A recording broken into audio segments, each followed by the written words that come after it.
Napabili ako ng iPhone 17 Pro Max. Bakit? Uso nga lang ba? O napapakinabang ako sa industry at business ko? Ever since, iPhone users talaga ako. Una kong phone is iPhone 7 Plus noong 2018 at ang huli kong palit ng phone ay ang iPhone 13 Pro Max back in 2022. So talagang time na mag-upgrade. Nag-pre-order tayo gamit ang ating credit card para ma-avail natin ang 8,000 worth of freebies at may 2,000 Power Mac voucher pa.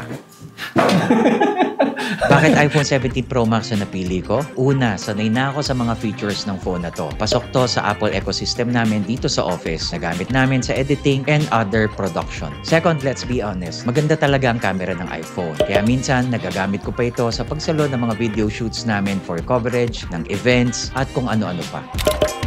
And as a director and explorer, na-appreciate ko ang quality na binibigay nito to capture memories. Test natin ang dalawa kong cameras.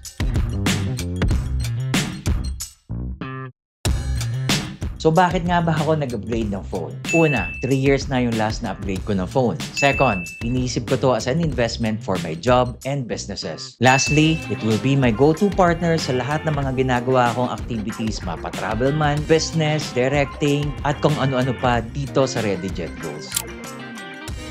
Eka, hindi naman ako endorser ba't ko ginagawa to? Pero baka naman.